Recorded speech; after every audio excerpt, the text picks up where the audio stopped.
Hello driving licence வேலிடாக இருக்கா, renew பண்ணிட்டீங்களா டைமில் ஒரு தடவை செக் பண்ணிக்க. ஏன்னா சுப்ரீம் கோர்ட் என்ன சொல்கிறாங்கன்னா, driving license is a document that certifies the ability to drive on the road, and so it stands to reason that all drivers should have it. Driving license இல்லாமல் ஓட்டக்கூடாது.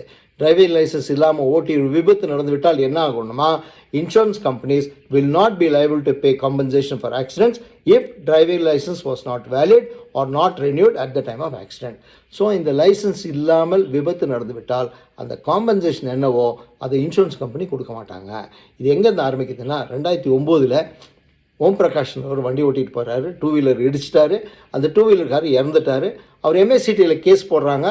அப்போ அவங்க check பண்ணிவிட்டு இந்த ஓம் பிரகாஷ்க்கு licence இல்லை, அதனால் இந்த இன்சூரன்ஸ் கம்பெனிக்கு இதுக்கு லைபிள் கிடையாது என்ன கேஸை தள்ளுபடி பண்ணிட்டாங்க. அஃபெக்ட் ஆனவர் வந்து ஹைகோர்ட்டுக்கு போகிறாங்க.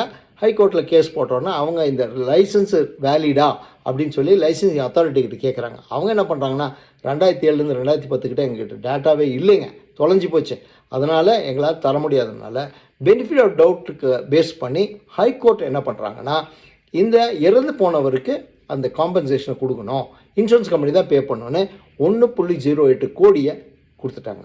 இப்போ ரிலையன்ஸ் இன்சூரன்ஸ் கம்பெனி என்ன பண்ணுறாங்க, அவங்க சுப்ரீம் கோர்ட்டை அப்ரோச் பண்ணாங்க. சுப்ரீம் கோர்ட்டில் அப்ரோச் பண்ணப்போ அங்கே இந்த கேஸை ஃபுல்லாக ஸ்டடி பண்ணிவிட்டு ஜஸ்டிஸஸ் சஞ்சய் கரோல் அண்ட் கோட்டீஸ்வர் சிங் 30/7/2026 அன்றைக்கி என்ன சொல்கிறாங்கன்னா, இந்த டிரைவிங் லைசன்ஸ் வேலிடாக இல்லாமல் இருந்தால் அது இன்சூரன்ஸ் கம்பெனி எந்த காம்பன்சேஷன் கொடுக்க மாட்டாங்க.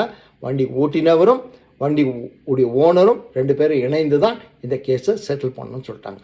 அதனால் சுப்ரீம் கோர்ட்டை என்ன பண்ணாங்க, இந்த கேஸை தள்ளுபடி பண்ணிட்டாங்க. இப்போ தள்ளுபடி பண்ணும் போது என்ன சொல்கிறாங்கன்னா, நீங்கள் இன்சூரன்ஸ் கம்பெனி பே பண்ணிடுங்க, அவார்டை சாட்டிஸ்ஃபை பண்ணிடுங்க, ஆனால் இந்த டிரைவர்கிட்ட இருந்தும் அந்த ஓனர்கிட்ட இருந்தும் அமௌண்ட்டை ரிகவர் பண்ணிடுங்க அப்படின்ட்டாங்க. அதனால் நல்லா ஞாபகம் வச்சுங்க, இது ஒரு பெரிய ட்ரபிளாக நமக்கு வந்து மாட்டிடும். காம்பன்சேஷன் அவ்வளோ பெரிய காம்பன்சேஷனில் ஒரு இண்டிவிஜுவல் பே பண்ண முடியாது. அதனால் தயவு செய்து உங்கள் டிரைவிங் லைசன்ஸ் வேலிடாக இருக்கான்னு ஒரு தடவை செக் பண்ணிக்கோங்க.